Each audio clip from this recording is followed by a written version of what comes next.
Cet épisode a une distance de 14 km à un pace de 6 minutes 25.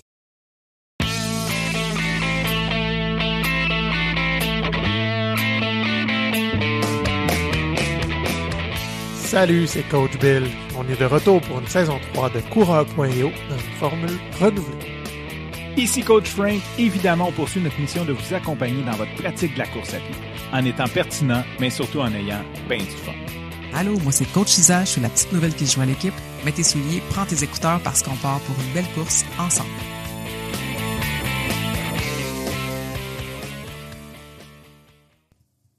En fin de semaine, j'ai comme réalisé la mi-parcours de mon prochain objectif qui est le marathon d'Ottawa en 2025. Bon, je suis pas tout à fait à mi-chemin, mais c'est un peu comme ça, je l'ai ressenti. Puis en fait, Coach Bill m'a posé la question, bon, puis maintenant, c'est quoi ton prochain objectif? Puis là, j'étais comme, je sais pas, moi, courir 25 km. Non, c'est pas ça que je veux dire. C'est ton objectif, mettons, par semaine, par mois. Puis là, je sais pas.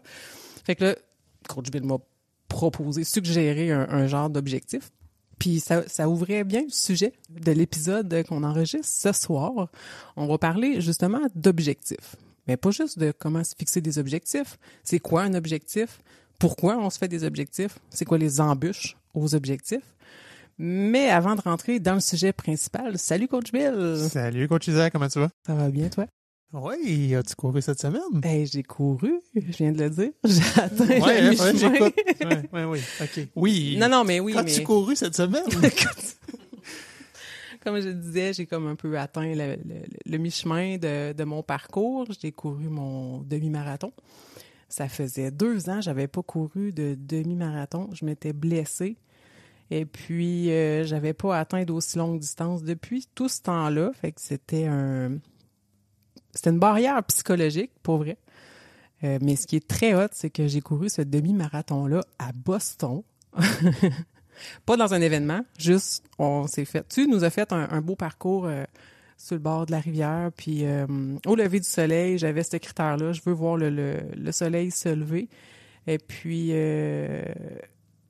bon, peu importe là, le parcours, peu importe le lever du soleil, le coucher du soleil, j'avais quand même un objectif en tête, un objectif de temps. Je voulais faire une certaine performance. Vendredi, j'avais les jambes en feu, je voulais courir, j'avais hâte. Puis là, finalement, on a couru juste le dimanche. Puis là, me semble que j'étais moins reposée, moins disposée. Puis ça allait pas bien, puis ça faisait mal là. Puis ça faisait... Tu sais, j'étais comme en trop grande analyse de mon corps, puis je me rendais compte que, bon, je réussirais probablement pas à atteindre mon objectif. J'arrête, je m'étire, bon, j'ai marché, bon, ben, comme on l'a dit souvent, on est fait de même quand on a marché, c'est comme ça compte pas. À un moment donné, il faisait froid, on a arrêté d'un dépanneur m'acheter des gants, mais finalement, il n'y avait pas de gants, j'ai acheté des bas, je me suis mis des bas dans les mains, puis on était à peu près à 5-6 km à ce moment-là. Puis j'ai lâché prise. C'est à ce moment-là que j'ai lâché prise, puis je me suis permis d'avoir du fun, puis d'être bien, puis de dire, regarde, je vais parcourir 21 km. Tant pis, même si j'ai marché, mais je vais quand même avoir couru 21 km. Puis au moins, je vais le faire dans le plaisir, puis je le ferai pas dans un état psychologique, un état mental de surcharge, puis de douleur, puis de...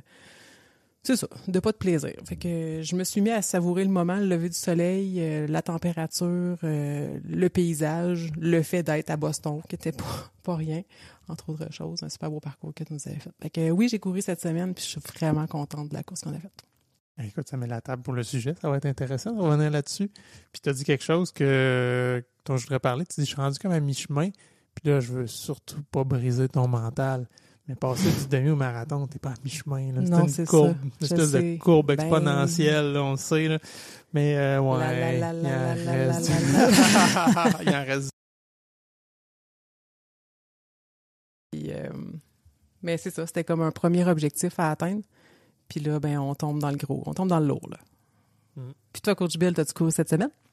Ben oui, j'ai couru demi à Boston, mais c'est pas ça que je vais vous conter. Avant de partir, on est arrêté à la maison de la course, s'acheter des souliers tous les deux.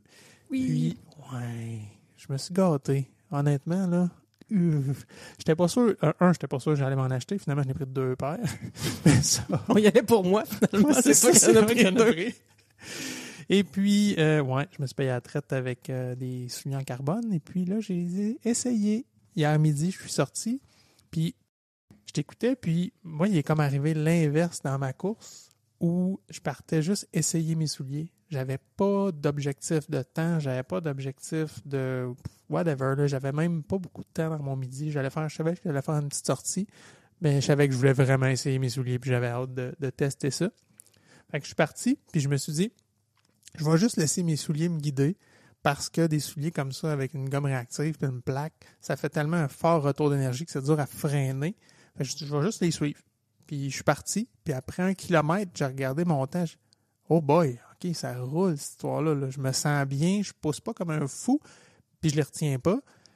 Puis j'étais allé vite. Fait que là, je dis, OK, je vais les laisser aller encore plus. Je vais me laisser aller là-dedans. Puis c'est rendu à moitié à peu près de mon 5 km. Là, je dis, oh, je pourrais battre mon record à midi. Puis j'étais pas prêt pour ça. Là. J'étais pas super reposé. J'étais pas dans une disposition parfaite où j'ai bien mangé. C'est le timing dans la journée, que j'ai fait un bon warm-up. Pas en tout, je suis parti à la frette avec ça. Là, ça s'est même joué dans la tête. Je dis, hey, je pourrais battre mon record si je pousse. Fait que je me suis mis à ouvrir. Puis à la fin, j'étais à fond. Là. Le dernier kilomètre, je l'ai vraiment fait à fond.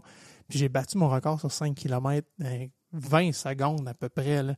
Fait comme, oh yes! Là, je me suis dit, hey, ça sera une peur d'un événement là, avec un bon warm-up puis vraiment le couteau d'un dent. Je suis pas parti dans cet esprit-là. Oui. Puis j'ai vécu une super belle réussite. Fait que c'était vraiment magique. Fait que j'aime mes souliers. Oui, c'est ça. Tu n'as pas acheté des souliers pour rien. Ouais, mais je te file. J'ai vraiment hâte de les essayer, moi aussi. Ouais. Mais là, ça va me jouer dans la tête. Qu'est-ce qui s'est passé pour toi? Mais bon, je ne sais pas rentrer là-dedans. Ouais, avant de rentrer dans le vif du sujet, moi, j'aimerais ça nommer mon ancienne voisine, Isa. Puis ça fait quelques semaines de ça. Je l'ai vu courir sur le bord du chemin, en fait. Puis je posais, pesais sur le criard. J'ai juste comme pris mon sel, puis je vais faire un petit message vocal. C'est comme « Hey, let's go, Isa, ça va bien. Puis lâche pas ta course, je t'ai vu. Puis t'es hot, je suis fière de toi. Puis en tout cas, on s'organise de quoi pour courir. Je me rappelle pas exactement c'était quoi le message vocal. Comme réponse, j'ai eu un pouce ou un cœur, quelque chose dans le genre. Puis là, on est plusieurs semaines plus tard. Je tatouais son chum, puis il me dit « Hey, ouais, Isa m'a dit que tu avais fait un message vocal. Pour vrai, ça lui a vraiment fait plaisir. Ça lui tentait pas, cette sortie-là, puis ça l'a encouragé à continuer. Puis en tout cas, il dit ça. Ton message a vraiment fait une différence. » Puis j'ai dit « Ah, wow, merci de me le dire. Pour vrai, j'aurais jamais pensé. Je pensais même plus à ce message-là. » Puis cette personne-là, cette Isa-là, ne sait pas que je suis coach, ne sait pas nécessairement qu'on fait un podcast, là, tu sais. Fait que je suis quelqu'un random, là. Puis ça a changé quelque chose pour sa course. Fait que j'ai envie de dire à tout le monde, tu vois quelqu'un qui court, tu le connais, prends le temps, envoie un petit message, un pouce, pèse sur le criard, arrête sur le bord du chemin. J'ai pas fait une arche. Mais ça peut faire une différence. Fait que quand tu vois quelqu'un qui court sur le bord du chemin, c'est tough. C'est sûr que c'est tough. Fait que c'est encouragement. Le criard, ça dure sur le cœur des fois. Oui, ça peut saisir. Ouais. Ah, OK, salut. Pas parfait sur le cardio. Ouais, c'est ça. Je suis dans les jambes. Non, bravo. C'est ça. Moi, j'aimerais ça saluer Simon puis Coach Phil qui coachait Simon. Simon a fait le demi-marathon de la Chine en fin de semaine, puis il a atteint son objectif. Justement, il était très fier. Ça faisait un bout de temps qu'il travaillait avec Coach Phil. Puis, objectif atteint. Fait que bravo à toi, Extra Sauce, à Simon et à Coach Phil. Fait que pour rentrer dans le vif du sujet, on va parler d'objectifs, comme je l'ai dit plus tôt. Puis aujourd'hui, les Gilbert prennent le contrôle du micro. Désolée, Billy. Donc, c'est ma sœur qui est invitée au podcast. Elle est conseillère aux ventes pour Drôlement Inspirant depuis 1 an. Et puis, en lien avec le podcast, on parlait de sa job, on parlait de c'est quoi, il y a une certaine oui, c'est le but, c'est de vendre un produit là, mais il y a une relation de confiance qui s'installe avec les clients. Il y a une forme de relation d'aide. Les gens, quand ils appellent, sont dans une certaine position, une certaine situation. Donc, c'est comme si elle était la première intervenante auprès de ces personnes-là. Donc, j'ai demandé, ça te tente-tu de venir sur le podcast? Puis on va trouver quelque chose. On va trouver quelque chose en lien avec la course à pied. Donc, je vous présente Annie-Claude Gilbert. Allô, Annie-Claude, ça va bien? Ça va très bien, toi, ma sœur? Oui. Hey, faut que je te pose la question. T'as-tu couru cette semaine? No way! OK, il faut l'assumer. J'ai dansé, par exemple. OK. Danser, qu'est-ce que tu danses? Le country. Good. Fait que tu fais beaucoup de pas. Oui. OK. Absolument. Pas de course, mais pas ça compte. Yes. Tu as nommé qu'elle travaillait pour Drôlement Inspirant, mais qu'est-ce que Drôlement Inspirant? Drôlement inspirant, c'est d'abord, il a un podcast. Donc, vous pouvez retrouver son podcast sur Spotify et un peu partout. Puis, en fait, Drôlement inspirant, on est spécialisé en communication et en confiance en soi. Donc, il y a différents programmes de formation qui sont offerts aux clients, auxquels je parle, entre autres. Puis, nous, on les dirige vers la bonne formation. Puis, tu sais, mettons, dans ce que j'ai dit tantôt, tu sais, j'ai atteint comme une partie de mon objectif. Puis là, j'ai mon gros objectif qui va être le marathon à Ottawa. Billy qui m'a demandé c'est quoi ton prochain objectif. J'imagine que tu vois beaucoup de choses entre mon grand objectif puis mon mini qui était même pas la moitié, là, parce que là, il a pété ma bulle. Oups! On part où avec ça? Like? Ben, pour vrai, juste ça, tu viens de dire mini-objectif pour toi. Mais moi, ça serait un objectif genre immense, là. Ça serait comme incroyable, là. Fait que de là, l'importance d'avoir chacun ses steps pour avancer. Ton step à toi, de passer du demi-marathon au marathon, il est gros, mais moi, de passer à 0 à un demi-marathon, ça serait genre énorme aussi, là. Ouais. Fait que là, t'as dit mini, je trouve que tu le... Tu le dis nous ramener. minimises pas mal, là. On n'arrête pas de le dire, ouais. Mais ouais, c'est relatif à chacun, puis c'est ça qui est important d'écouter quand on veut se fixer des objectifs. Puis je dirais même je pense qu'on est naturellement plus dur avec nous-mêmes. Tu sais, quelqu'un va te féliciter. Hey, wow, bravo pour ton demi. Puis tu dis, ben ouais, mais tu sais, j'étais rendu là, puis mon training a bien été. Puis on est comme souvent plutôt humble. Alors que quand on voit quelqu'un qui va réussir la même chose, on va être super fiers, puis on va vouloir lui rendre. Puis à la limite, je trouve que c'est quasiment décevant quand la personne ne le prend pas puis le reçoit pas. Hey, je suis fier de toi. Ouais. Prends-le donc. Au lieu d'essayer de minimiser le compliment que j'essaie de te faire. Oui, absolument. Absolument. Je suis entièrement d'accord avec toi. Effectivement. Puis, dans ça, on dirait que c'est ça, comme tu dis, c'est de voir ça d'un côté humble. Parce qu'on dirait qu'on a peur d'avoir l'air fraîchier, de faire ah ouais, merci. Oui, ouais, mais c'est pas d'être fraîchier, c'est d'être fier de ce que tu as fait. C'est hot, tu sais, ton demi-marathon que tu as fait en fin de semaine, tu as marché des bouts, mais je veux dire, tu as fait beaucoup plus long que plein de monde sur la planète à ce moment-là. Fait que, tu sais, sois fier de ce que tu as fait, même si tu en as marché un bout, dans le fond. Mm-hmm. Puis, admettons, qu'est-ce qu'on fait avec ça? Tu sais, je m'étais fixé un objectif. Je m'étais dit, je vais au minimum parcourir mon 21 km à la course. Puis là, j'ai marché. Là, j'ai comme pas atteint mon objectif. On fait, tu sais, c'est un peu comme si c'était un échec. Mm-hmm. Je trouve ça impressionnant parce que vous avez fait la même distance. Vous avez fait la même distance? Ah ouais. OK. Puis l'énergie est complètement différente dans les deux, tu sais. C'est fou, pareil, là. Puis vous êtes partis avec une énergie complètement différente, les deux, pour ce demi-marathon-là. Lui, il a dit, j'ai hâte de voir qu'est-ce que ça va donner, ces souliers-là. Je vais les laisser me guider, puis on verra comment que la vie va me surprendre. Puis toi, c'était, non, je veux le faire, mon demi-marathon, puis c'est mon objectif, puis c'est ça. Puis le résultat, au final, vous l'avez fait toutes les deux. Lui, il a réussi son objectif sans même vraiment y avoir pensé. T'avais aucune attente. Mais là, c'était pas pour le demi, lui, là. Ses souliers, il partait pour 5 km. C'était mais, un autre moment. Mais c'est ça mais quand même. Le mindset, c'est ça. Ouais, vraiment. Exact. Fait que le mindset est totalement différent. Il y a plus de chances que Bill ait eu du plaisir pendant sa course que toi, même si tu l'as sûrement enjoyé finalement. Mais il y a eu des bouts où ce que tu as eu frette, puis tu as peut-être moins trippé que ce que tu avais comme désir. Je confirme. Fait que là, t'es en train de dire qu'il faut pas se fixer d'objectifs. On se fixe des objectifs, mais c'est les attentes derrière qui sont importantes à... Tu sais, OK, j'ai telle attente, mais mettons que ça se produit pas. Comment que tu vas te sentir? Comme de la marde. Ben, c'est ça. Fait que t'as envie de pleurer. voilà. Ça court Mais mal. T'as le droit de pleurer. T'as le droit de pleurer. Mais à un moment donné, c'est parce que c'est un objectif, puis il y a quelqu'un que je connais, entre autres mon boss, qui dit souvent un objectif, c'est pas fait pour être atteint. Si ton objectif il est tout le temps atteint, c'est une checklist. Là. Attends un peu, là. Ouais, t'as quelque chose, là? Ouais, c'est ça, là, je suis pas sûr. Ben oui, parce que, je veux dire, si tu te mets des objectifs puis tu les réussis tout le temps, tu fais tout le temps des checklists. C'est juste une checklist. Un objectif, c'est censé te sortir de ta zone de confort, te challenger puis t'amener à pousser plus loin. Ben oui. Donc, il y a quelque chose, dans le fond, ce qu'on dit, c'est qu'il y a quelque chose à apprendre dans l'échec. Absolument. Un apprentissage plus qu'un échec. Tout à fait. Puis tu vois, ça me fait penser à une citation de un ancien boss qui me disait, écoute, t'es dans un emploi, t'as un carré de sable, t'as tes responsabilités, mais si tu en sors jamais puis tu fais pas une faute parce que tu vas trop loin, c'est parce que tu l'as pas exploré au complet.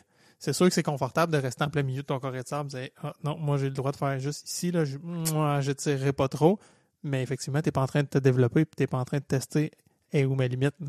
Effectivement. Absolument.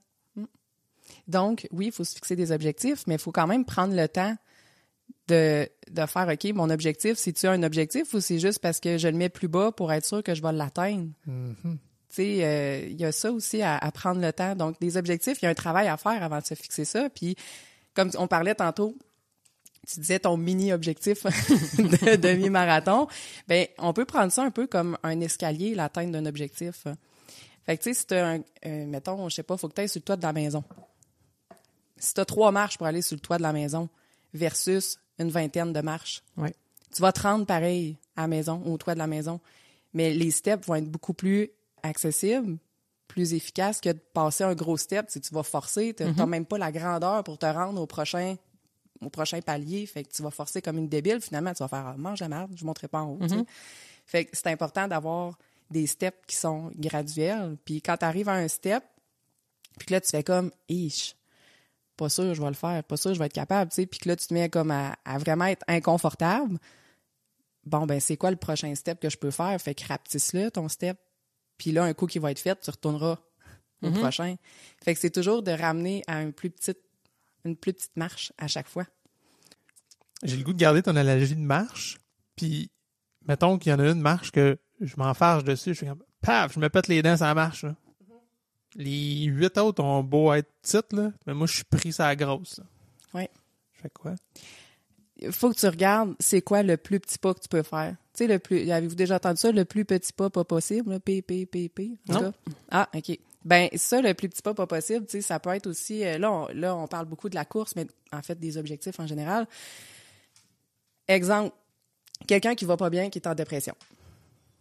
Puis là, ça va pas, là. Il est au plus bas, là.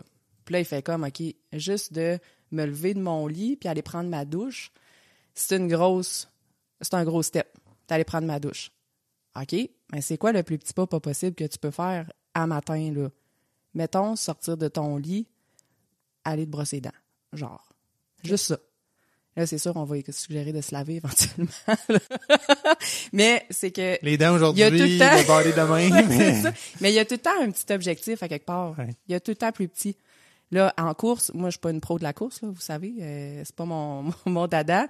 Mais tu sais, je prends un exemple que quand j'ai voulu commencer à courir, j'ai regardé les plans. Il y a des plans de course là, qu'on peut retrouver un peu n'importe où. Puis c'était tout le temps des petits steps, un à la fois. Puis là, à un moment donné, j'en voyais un. J'étais comme, tabarnache, comment je vais faire pour le faire? J'ai eu de la misère à faire l'autre d'avant. Je pourrais pas faire lui. Ben, j'ai refait l'autre d'avant. J'ai reculé. Ben, j'ai pas reculé. J'ai juste comme, on refait lui, puis après ça, je referai l'autre, tu sais. Fait que c'est d'aller voir c'est quoi tout le temps le plus petit pas possible que tu peux faire là-dedans. Il y en a tout le temps un. Là. Il y en a tout le temps un. Puis mettons, c'est quoi la différence? Tu parlais de la différence entre un petit objectif tout le temps atteignable, que ça devient une checklist. Tu sais, la ligne est mince pour pas tomber dans ta checklist. Là. Absolument. Ben, faut que tu ailles analyser un peu c'est quoi la motivation qui est derrière ça, puis les peurs.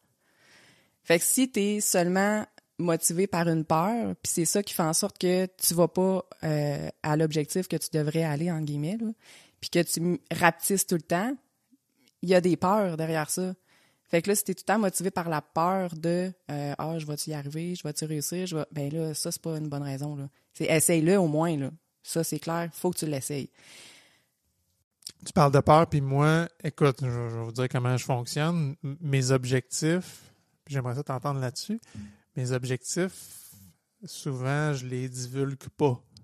Ah! Je les ai dans ma tête. OK. Puis c'est comme de le dire, c'est un engagement. Je l'ai nommé à quelqu'un. Si je le réussis pas, cette personne-là sait, bon, probablement qu'elle s'en sac parce qu'elle ne se souviendra pas, là, mais moi, dans ma tête, il y a quelqu'un qui le sait, puis qui peut regarder si je l'ai atteint ou pas.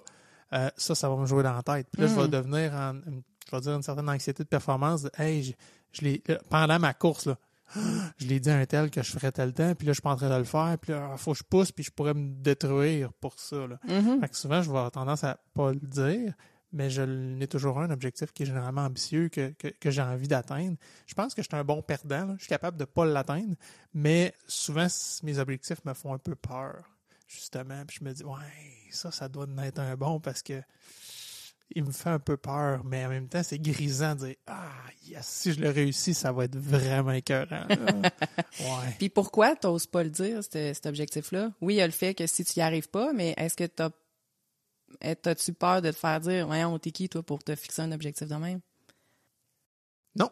OK.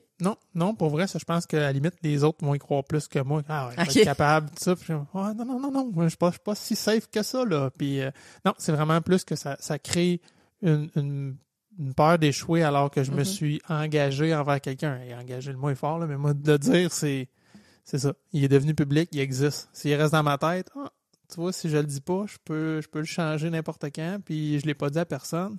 Mais la vraie réponse, c'est que je le change jamais, là. Mhm. S'il y a de quoi qui me pop dans la tête, aussi réaliste que ça puisse paraître, je fais comme, ouais, ça reste là, puis ça me drive. Ça peut me driver pendant longtemps. Ouais. Puis quand je vais arriver la journée même de l'événement, hey, c'est sûr que je vais l'essayer, là. Mais quelqu'un me dit, c'est quoi ton objectif? Avoir du fun? Ouais. Mais tu sais, ben moi, ce que je vois là-dedans, c'est un peu la perception que les autres vont avoir du résultat que tu vas donner. Fait que c'est le jugement des autres, finalement, qui te dérange là-dedans, dans le fond. C'est carrément ça. Puis ça, faut arriver, effectivement, à s'en défaire parce que là, c'est pas pire, t'as un bon engagement envers toi-même. Ça, c'est déjà bon. Mais là-dedans, c'est ça, c'est le jugement des autres. Puis je peux faire un parallèle avec mon travail. Dans mon travail, on a des objectifs. On a des objectifs, puis on voit les objectifs de tous et on voit les résultats de tout le monde. On est 3 dans l'équipe. Donc, il y a des moments où c'est challengeant parce que tu fais comme, OK, on a le même objectif, on veut l'atteindre, clairement, tu sais. Mais quand que l'autre l'atteint pas, puis que toi, tu l'atteins, ou vice-versa, toi, tu l'atteins pas, puis tu vois l'autre que ses chiffres, ils montent, tu fais comme, oh, tabarouette, c'est un petit peu dérangeant, ça. Mais en même temps, faut apprendre à s'en servir comme un levier, puis comme, OK, non, t'as peu, là, je peux apprendre de ça, sûrement que la personne peut m'amener avec elle à donner des trucs, m'expliquer qu'est-ce qui se passe, ou aller voir à l'intérieur de moi, OK, pourquoi, là, moi, aujourd'hui, j'ai pas ces résultats-là. Mais dans tout ça, au final, c'est que tout le monde les voit, les chiffres. Tout le monde les voit, les chiffres, le boss les voit, les chiffres, tu sais.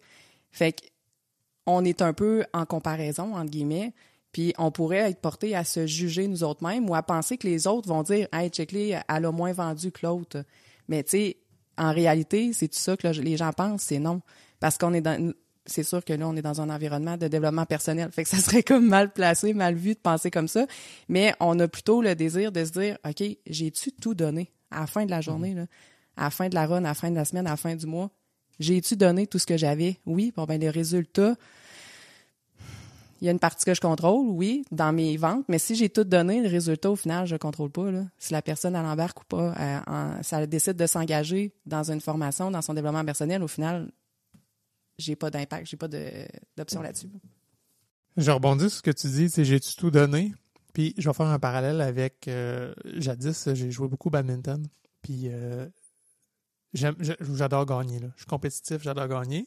Mais j'étais un bon perdant. Mais il y a une chose que j'étais pas à l'aise, que j'aimais pas, c'était de crisser une volée, là. T'sais, OK, mais l'autre n'a pas de fun. Je veux pas le détruire, l'autre. J'ai le goût de gagner, mais je veux pas le détruire. Par contre, je me suis rendu compte que à chaque fois que j'étais en position de force pendant un match, mettons, puis que j'avais l'avance, OK, correct, je peux slacker, là. Je perdais mon focus total et je pouvais perdre la game contre quelqu'un de beaucoup moins fort que moi. Parce que j'avais changé mon mindset. Je n'étais plus en mode compétitif pour gagner. J'étais en mode de, essayer de gagner juste un peu, là. Et ça marchait jamais bien. Jamais. Parce que j'aime pas ça, foutre une volée, puis faire sentir l'autre poche. Mais je veux gagner pareil. Fait que quand tu parles de tes chiffres, comme ça vient me chercher ça.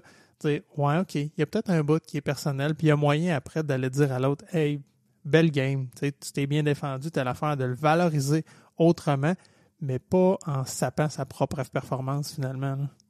Mais c'est difficile de garder le regard juste sur soi, justement, puis de pas faire ses objectifs en fonction des objectifs des autres. Mm-hmm. Parce que, en fait, ma prochaine question, pour juste rentrer dans le sujet là, mais qu'est-ce qu'on fait quand on n'a pas d'objectifs ou on les connaît pas, les objectifs? C'est quelqu'un qui commence à courir, fait comme... OK, il y a des courses, il y a des 2,5, 5, 10. On fait quoi? On part ça à comment? Puis là, quelqu'un va peut-être partir. Ah, ben, je vais y aller à mi-chemin, je vais faire des 10. Yiff!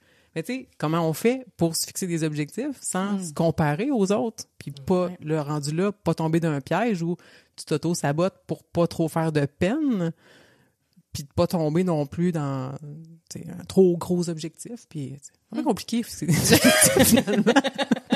Moi, c'est chez nous. Encore plus.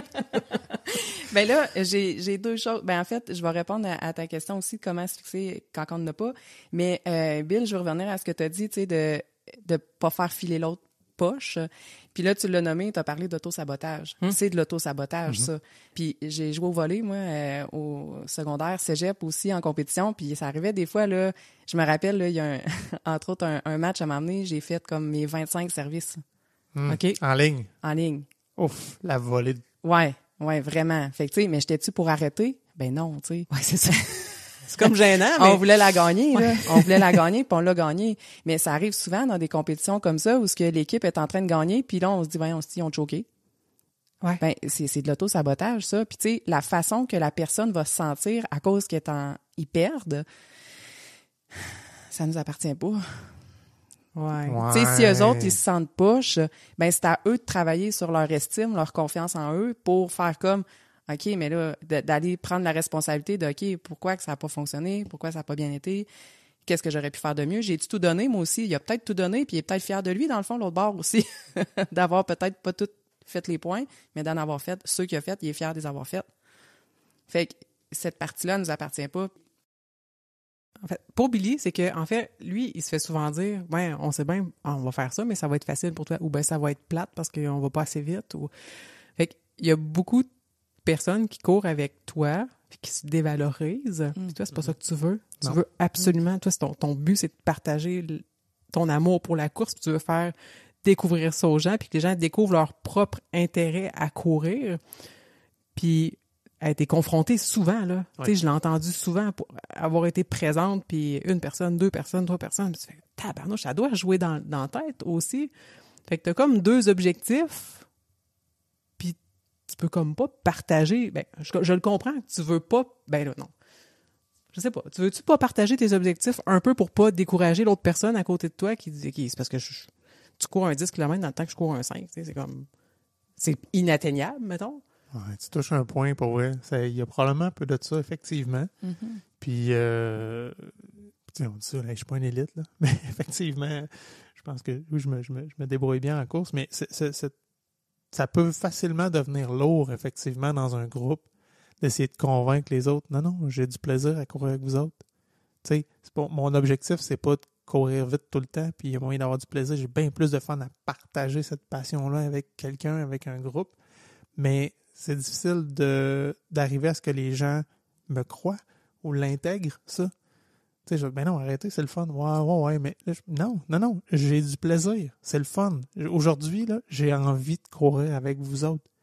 La vitesse, on s'en torche. C'est pas important. Mais c'est vrai que les gens perçoivent pas ça. Puis là, on tombe dans une spin de OK, là, ils vont courir un peu plus vite parce qu'ils se sentent cheap, ils se sentent moins bons.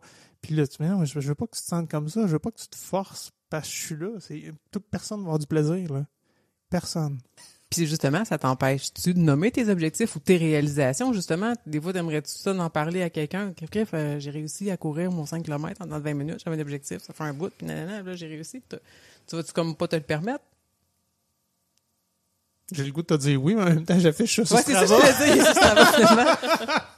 Fait que, tu sais, je le mets là, tiens, mais là, les gens commentent. T'sais. Mais non, mais probablement un peu. Probablement un peu, effectivement. Le but, c'est pas de me vanter, c'est comme pas... Non, c'est ça. Je veux pas me vanter, mais j'en suis fier. Puis la ligne est mince en dire, hey, je suis content, j'ai le goût de le partager. Versus, bon, ouais, c'est bien, là, tu sais, moi, j'arriverai jamais à faire ça. Puis, ouais, je veux pas te faire sentir poche. Je veux juste comme moi être content de ce que je vis, c'est tout. C'est pas moi versus toi.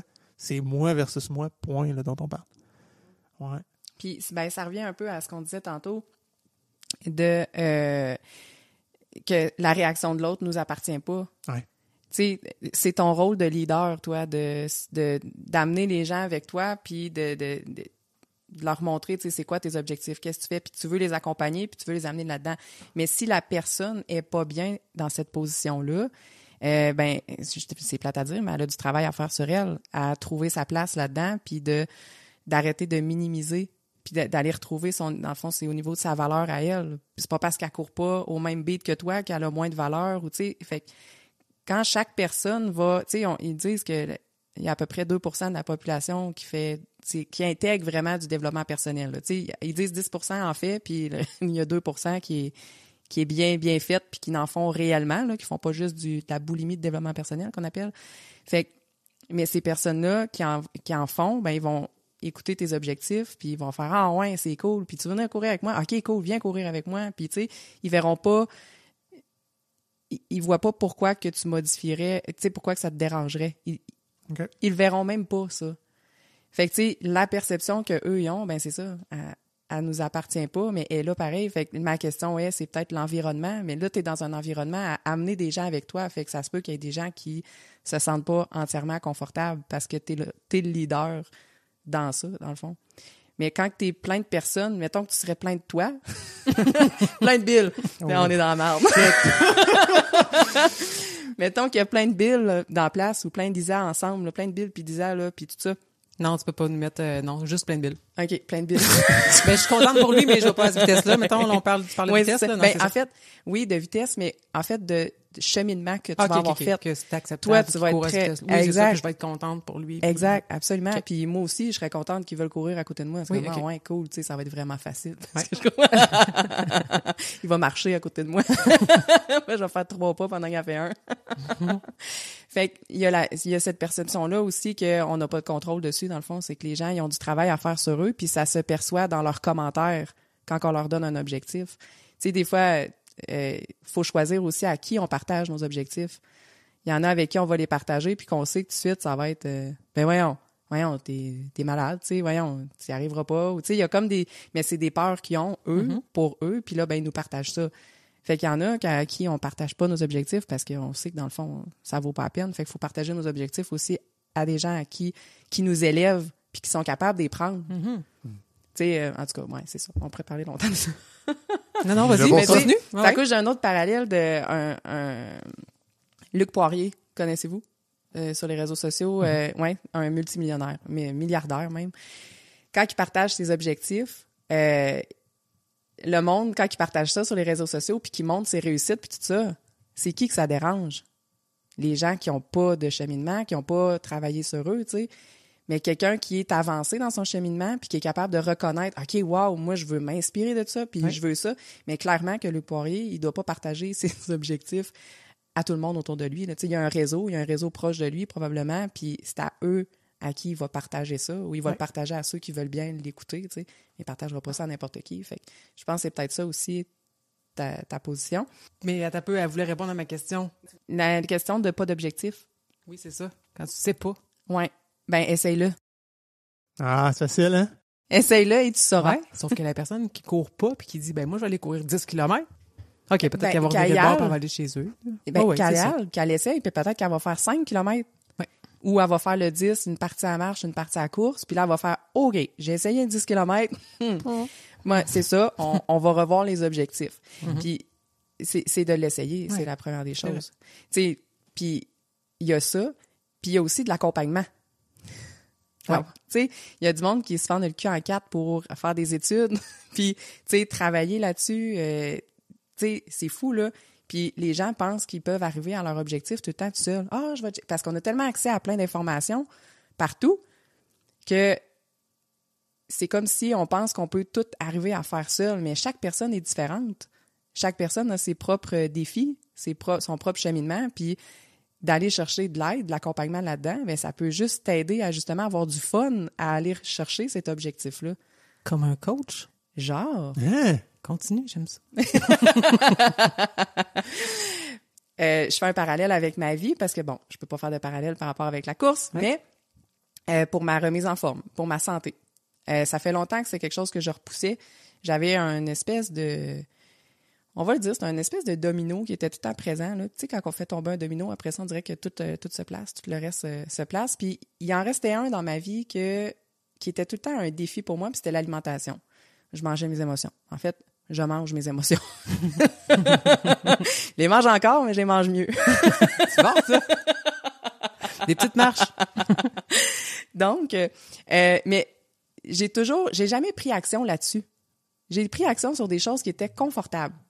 Donc, m'entraîner, pour moi, c'est confortable. Moi, je cours pas, mais m'entraîner, c'est très confortable. Aller danser pour faire des pas, c'est confortable pour moi. Aller marcher, aller faire du hiking, bouger, c'est confortable pour moi. Mais de faire un plan alimentaire puis de suivre des règles là-dessus, j'avais l'impression, tu sais, c'est mon seul échappatoire quand je vis une émotion. Fait que j'avais-tu pas envie de le prendre en main, moi? Qu'est-ce que je vais faire si je mange pas? Ouais, tu voulais le garder. Oui, exact. Fait que, mais pour y arriver, ben là, j'ai besoin d'aide. J'ai besoin d'un coach parce que je me fixais des objectifs moi-même avec ce que je voyais là un peu partout là, puis là pas de glucides ou juste du gras, tu sais, ou tu sais pas de pâte, pas de pain, pas de pâte, tu sais toutes les espèces de choses qu'on voit que finalement t'as plus de fun. Puis finalement ben ce que ça fait c'est que tu retournes dans tes vieilles habitudes. Puis tu le fais probablement pas comme du monde. Puis on le fait pas comme du monde, exactement. Fait que là j'ai été me chercher un coach parce que esti, il a les connaissances. Fait que là, il va pouvoir m'aider. Puis mon objectif est très clair. Mon pourquoi je le fais est très clair aussi. Ça, c'est une des parties de la fixation d'objectifs. Le pourquoi on le fait, c'est important de le déterminer. Puis j'ai du fun à le faire, puis je sais que ça va être durable. Ouais. Tu touches un point que je trouve tellement important. Tu sais, je l'applique beaucoup à la course. On en a parlé des fois au niveau de l'alimentation aussi, mais c'est vrai dans tout, là. Si tu te lances tête baissée dans quelque chose puis que tu veux faire la totale, mais généralement, c'est pas durable. Je reprends ton exemple de genre, je veux courir, OK, je vais faire un 10, bang. Ouais, finalement, ça fait mal, je me suis blessé, c'est pas pour moi la course. Non, c'est pas pour toi. C'est juste que tu l'as fait comme un cabochon, puis tu l'as pas fait comme du monde. C'est sûr que ça marchera pas, puis t'auras pas de plaisir, puis t'auras pas le goût d'en refaire le lendemain. Fait qu'effectivement, d'aller chercher de l'aide, je pense que c'est la meilleure chose. C'était une de mes questions. Tantôt, tu as nommé, ben, on va se mettre des objectifs qui sont toujours confortables, puis ça devient finalement juste une checklist. Ah, je réussis, je suis donc bon. Mais tu n'es pas en train de jamais sortir de ta zone de confort pour t'améliorer. Tu ne pousses pas au-delà de cette petite limite-là qui est inconfortable, mais qui te permet de générer de l'amélioration, des adaptations. Puis je me demandais, c'est ça, tu as répondu, une personne, un coach ou même, tu sais, des fois, c'est juste une personne externe là, qui va dire, ouais, je pense que tu peux faire un peu plus, ou tu peux faire, ou tu devrais faire moins, ou tu peux faire mieux. Mais on est probablement très mauvais juge pour nous-mêmes. Tellement. On est notre pire conseiller. Ça, c'est incroyable. Puis, tu sais, justement, j'avais ce matin une rencontre avec mon coach. Donc, c'est une fois par mois, on se parle aussi sur WhatsApp régulièrement, mais une fois par mois, on fait comme une espèce de bilan du mois qui est passé. Puis là, j'ai raconté ma fin de semaine. Puis là, tu sais, j'avais envie de me taper sa tête, tu sais. J'étais dure avec moi-même. Mais il a fait, OK, t'as peu, là. On va aller voir qu'est-ce que t'as fait de bon. Puis on va aller voir qu'est-ce qu'on peut corriger dans ce qui était des moins bons choix. Mais c'est pas une question de se faire taper sa tête, c'est de voir, OK, moi, je veux que ça soit durable. Fait qu'il veut pas me couper tous mes plaisirs, là. Mm-hmm. Il dit, tu vas me détester si je fais ça. Mm-hmm. Mais au moins, dans la lignée qu'on est là, ben, il y a plus de chances que ça soit durable puis que ça soit vraiment à long terme, que ça soit un nouveau mode de vie. Oui. Mais toujours d'avoir du plaisir. Mm-hmm. C'est bien important. J'ai le goût de t'amener dans un autre chemin, justement. Comment tu vois ça? 2 volets, puis je te laisse après ça l'explorer comme tu veux. Comment la gestion de la déception quand tu manques un objectif. Puis en course, ce qui arrive en plus, c'est que, mettons, justement, je m'inscris pour le 10 km des couleurs. Okay? Mais dans tout mon été drivé là-dessus, je veux faire mon 10 km des couleurs. Ça marche pas. Je le fais pas, j'abandonne. Je me blesse. 2 semaines avant. Ouais. Je le fais pas pantoute, mettons. Ouais. Là, il n'y en a pas un le lendemain. Là. Il n'y en a pas un 2 semaines après. Là. C'est shit. J'ai manqué mon été. Là. Je viens de perdre mon été au complet. Là. J'ai tout perdu parce que j'ai pas atteint mon objectif qui était à la fin de l'automne. Puis, l'autre chose, puis je trouve ça un peu parallèle comme question, c'est quand est-ce et comment je vais gérer que mon objectif était irréaliste, puis comment vivre avec ça? Bonne question. Bonne question. D'abord, moi, ce que j'ai envie de savoir, c'est quand vous vous fixez, mettons, une course, là, exemple, Isa, on va prendre ton exemple du 42 km, 42.2, ouais. Ton marathon. Hey, je vais t'arrêter tout de suite. Ça se fait tout le temps sur un coup de tête. Puis on dit bing, OK, wow! C'est souvent pas tant réfléchi. Pas pour moi. OK. Puis, dis-moi, qu'est-ce que... Un coup que, mettons, il va être fait, là. Mettons, tu fais le 42 km, là. Tu t'imagines, là. Comment que tu vas te sentir quand il va être fait? Moi, je vais avoir mal en tête. Mais comment je vais me sentir? Ben là, je vais être fière. OK. Tu peux penser à comment tu vas te sentir, puis c'est quoi les émotions que tu vas vivre aussi, puis comment tu vas être, quel genre de personne tu vas être dans ce parcours-là. Ben, je sais pas comment le nommer, mais j'ai une de mes amies qui m'a dit Hey, tu savais-tu qu'il y avait à peu près juste 1% de la population qui courait ça, des marathons, ou plus? Fait qu'il y a un peu l'aspect de l'inaccessibilité, de dépasser ça, de faire partie de ces personnes-là qui sont capables de le faire. Sérieusement, je le sais pas. Là. C'est une bonne question. OK. Quand vous faites une course, les deux, vous avez le désir, mettons, de faire un marathon. Peu importe, là. Isa, toi, mettons, c'est de le compléter. Toi, c'est peut-être de le compléter en un tel temps. OK? Comment vous allez vous sentir quand vous allez avoir réussi cet objectif-là? Quel genre de personne vous allez être dans votre parcours pour atteindre cet objectif-là? Quel genre de personne vous allez être à la fin? Une personne forte. On me sentir forte. Ah, on se sent invincible. Hein? Il y a une portion, là, tu te dis, hey, Je peux tout. je peux tout. Ouais. Tassez-vous. Tassez-vous, je suis là, j'ai réussi. Autant physiquement que mentalement, on dirait. Ah, moi, même, je te dirais que la posture physique que je vais prendre, ça va paraître. Tu sais, je finirai pas une course, là, puis me promener à regarder à terre, les épaules rondes, là. C'est sûr que je vais être là, Fier. naturellement. Ouais, c'est ça, avec une position de fierté. Là, tu sais, comme un super-héros qui prend la pause. Ouais, là. c'est bon, ça. Ouais, c'est comme, hey, je l'ai faite. Puis là, c'est ça, comme tu dis, ça, je pense que tu regardes aussi, tu sens que tu fais partie des meilleurs. Tu te dis, OK, ce que j'ai fait, c'est bon, c'est grandiose, c'est, ouais. OK.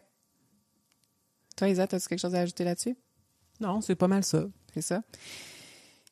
Fait que, tu sais, tu parlais tantôt de quand on n'arrive pas à notre objectif puis qu'on le réussit pas. L'espèce de sentiment que vous avez de fierté, de dépassement de soi, d'avoir réalisé cet objectif-là. Vraiment, moi, ce que je ressens, c'est beaucoup le dépassement de soi puis la fierté qui vient avec. L'épanouissement aussi, peut-être à travers ça, parce que vous vous épanouissez dans votre quotidien, j'imagine, dans vos entraînements pour la course. Fait que cette émotion-là, cet état-là, faut que vous soyez capable de l'avoir dans tout votre parcours. Pas juste quand tu arrives à la fin. Fait que qu'est-ce que tu peux faire dans ton quotidien? Puis c'est pas juste par la course, là. Ouais. Qu'est-ce que tu peux faire dans ton quotidien pour te dépasser, pour être fier de toi, pour avoir la position de Superman, pour avoir tout ça? Qu'est-ce que tu peux faire dans ton quotidien pour vivre ça?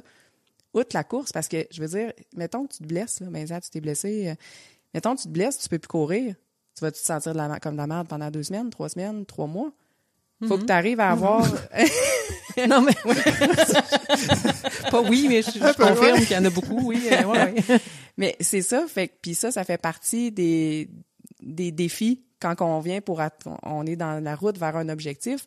Il y a des choses qui se passent pas tout à fait comme on veut, puis ça peut arriver que l'objectif, finalement, s'il tombe à l'eau, là, parce que ça se peut pas, mais tu vas te sentir comme de la merde pendant tout ce temps-là. Hey, je te dirais que d'après moi, la pandémie a fait ça pour une masse de personnes, là, parce qu'ils se définissaient par des accomplissements, que ce soit parce qu'ils pouvaient plus aller à leur travail, parce qu'ils pouvaient plus briller dans leurs cercles sociaux, parce qu'ils pouvaient plus faire leur sport, puis il y en a beaucoup qui se sont laissés abattre par ça. Moi, j'allais dire j'ai eu la chance, mais je pense que je l'ai travaillé en ce sens-là aussi, mais je me disais, hey, moi, mon sport n'est pas arrêté, même tout le monde veut faire mon sport, parce que courir tout seul dehors, ça a comme la cote présentement. Moi, je dirais pas que j'ai pas ressenti les effets de la pandémie, là, mais tu sais, j'étais heureux, mon travail a continué, et même il était accentué parce qu'on était sollicité de toutes parts. Puis je continuais à courir. Pour moi, il n'y a plus d'événements. C'est pas grave, je cours, je fais encore la même chose. Fait que ça n'a pas eu un si grand effet négatif sur moi pour ça. Mais oui, c'est sûr qu'il y a des choix que j'ai faits là, par rapport à ça. Là. Absolument. Puis c'est ça qu'il faut se minder à, c'est OK, j'ai un objectif, mais là, justement, ça se peut qu'il se réalise pas, là. Puis c'est pas d'avoir cette vision-là, c'est pas ça qu'on veut, on veut le visualiser, puis on veut le réussir. Mais si ça arrive pas, qu'est-ce que tu vas faire, tu sais? Puis le meilleur parallèle que je peux faire, encore une fois, c'est pas avec la course, c'est que ça fait longtemps que je dis je veux partir en voyage. Je suis due pour partir en voyage. Puis là, derrière ça, mon besoin, c'est de me reposer. Qu'est-ce que ça va faire, mais que je sois en voyage? Ah, je vais être détendue, je vais être sereine, je vais me reposer, légère, tout ça. C'est tout ce qui me vient en tête. OK, fine. Mon voyage est en janvier, fin janvier. Il reste encore 3 mois avant que je parte. Je vais-tu filer fatiguée puis rester dans ce mood-là jusqu'à fin janvier? Genre, oublie ça, là. Je vais être à terre avant de partir. J'aurai pas assez d'une semaine pour me remettre. Fait que qu'est-ce que je peux faire dans mon quotidien en ce moment pour me sentir bien, légère, reposée?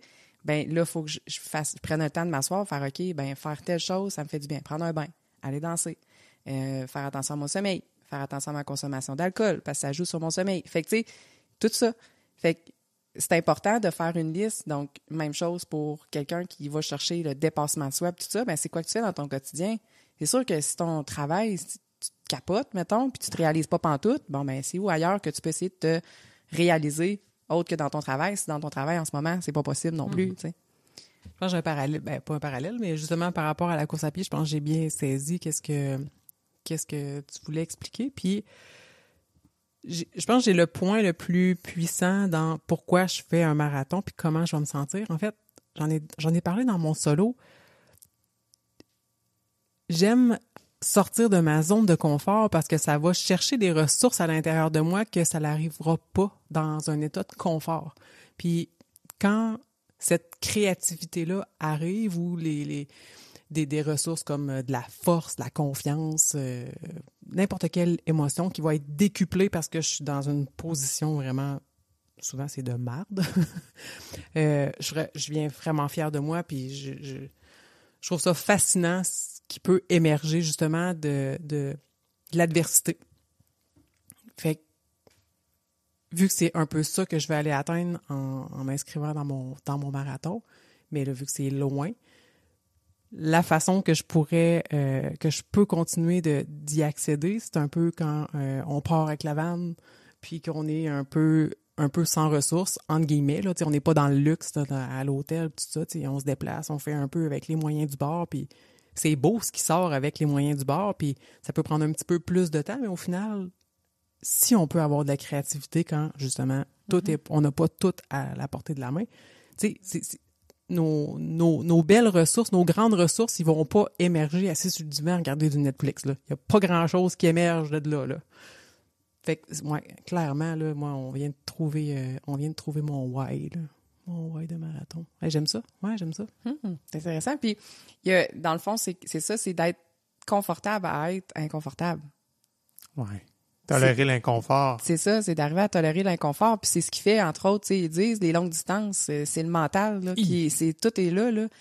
Fait que si t'arrives pas à te conditionner puis de tolérer l'inconfort, ben, des grandes distances, il n'y en aura pas tant que ça, là. Fait que de te mettre dans des situations comme ça, dans le quotidien, ça fait en sorte que tu arrives à tolérer davantage l'inconfort, mais aussi, c'est que t'enseignes à ton corps, à ton esprit, à te faire confiance. Tu gagnes en confiance à chaque fois que tu pars, tu sais, je veux dire, tu réussis toujours à te débrouiller, fait que tu as confiance en tes capacités. Tu vas avoir ce qu'il faut au moment venu. Oui, exact. Je veux revenir sur les objectifs qu'on parlait tantôt, pas d'objectifs, comment savoir si c'est un gros, petit, peu importe. Mais ce qui est important aussi quand on se fixe un objectif, c'est de prendre le temps de se demander pourquoi, donc le why, c'est quoi la motivation profonde derrière ça, mais aussi, je le fixe-tu en fonction de ce que j'ai vu, entendu, ou en fonction des gens qui sont autour de moi, ou en fonction de moi, ce que j'ai réellement envie. Tu sais, je veux dire, moi, là, je fais le parallèle avec ma course. Moi, j'aime pas ça courir. Puis, j'ai essayé à plusieurs reprises, même avec des plans graduels, puis j'ai jamais vraiment aimé ça. Mais je suis entourée de personnes qui aiment ça. Fait que, tu sais, le désir d'appartenir ou de faire, tu sais, on se dit, ah, ils le font, ça doit être le fun. Ah, ils le font, tu sais. Mais ça se peut-tu que moi, ça me fasse, j'aime vraiment pas ça. Puis que moi, ce qui me fait triper, c'est danser, faire du roller, aller marcher, m'entraîner, faire du cardio, mettons, avec quelqu'un à TV, peu importe, tu sais. Si moi, c'est ça qui m'intéresse, ben ça va être ça que je vais faire. Tu sais, c'est la même chose que ceux qui se lèvent à 5 heures pour s'entraîner le matin. Je l'ai fait pendant un bout. Puis maintenant, je suis plus capable. Parce que ça me fait plus chier de me lever à 5 heures pour m'entraîner. J'ai plus de plaisir. J'ai plus de fun. Fait que c'est important de... Oui, OK, je vais me fixer un objectif, mais la course, peut-être que... Ça se peut que quelqu'un, un coureur, ben ça se peut que tu fasses jamais un marathon. Puis c'est correct. C'est correct de pas le faire, le marathon. T'es pas obligé de te rendre là. Si toi, ce qui te fait triper, c'est d'aller, peu importe, courir dans le bois, courir, peu importe, ça se peut que ça soit pas un marathon, puis c'est correct aussi. Fait que je trouve que des fois, nos objectifs sont teintés par ça et les réseaux sociaux. Le petit travail de merde. Ouais. Mais là, ça, je connais pas ça. C'est un genre de réseau pour les coureurs? Ouais. Puis tu Coureur mets cycliste, tes courses, surtout, hein. ils se synchronisent, là. Puis OK. là, ça apparaît, là. Puis là, t'as vu qu'est-ce que j'ai couru, où j'ai couru, combien vite j'ai couru, OK.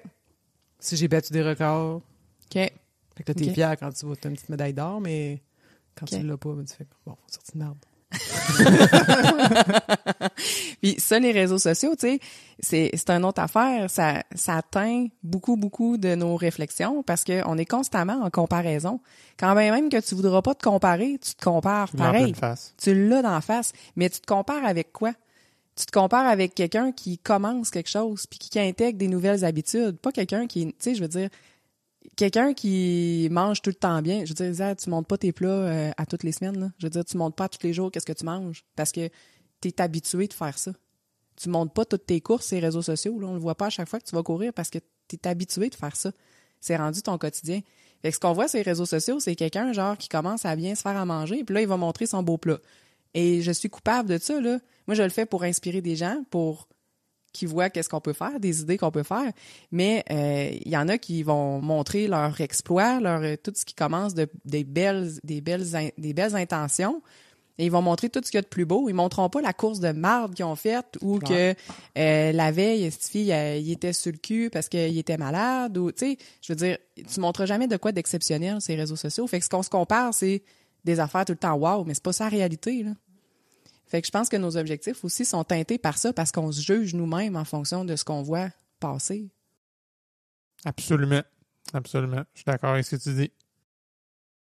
Puis c'est pas juste ça, c'est pas juste les objectifs de distance, les objectifs de vitesse beaucoup, tu sais. Souvent c'est là-dessus qu'on se compare là, avec Strava là, tu sais, tu scrolls puis là tu fais ah ouais, elle a couru tant de kilomètres à telle pace. Puis tu te dis pourquoi moi je suis pas capable de courir à cette vitesse-là. Puis il y avait même on a répondu dans un autre épisode, on répond à des questions de personnes sur des groupes de courses, le random là, ça n'a même pas rapport avec le podcast.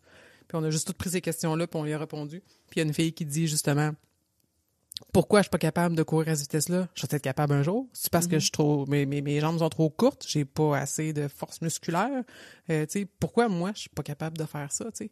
Puis c'est sûr que s'il y avait pas de Strava, probablement que cette personne-là le saurait pas, qu'il y en a beaucoup qui courent à X pace. Ouais, c'est pas quand on court dehors, c'est pas écrit dans notre front, la vitesse qu'on court. Là. Ouais, il y a quelqu'un qui court. Puis c'est ça, justement, il y a la question du gars qui dit hey, je mets une ceinture d'hydratation ou bien mon sac d'hydratation pour un 8 km. Je me trouve intense, je vais avoir de l'air cave. Oui, mais on ne sait pas combien tu cours de kilomètres. Tu cours, je te vois courir sur le coin de la rue. Je sais pas si ça fait 2, 4, 8, 14, 21. En tout cas, nous autres à Boston, c'était 21. C'est ça, à chaque fois qu'on croise quelqu'un, by the way, je cours 21. Ouais, c'est ça. On dit en Mais français, c'est c'était le gag, là. On disait, hey, nous autres, on court en demi.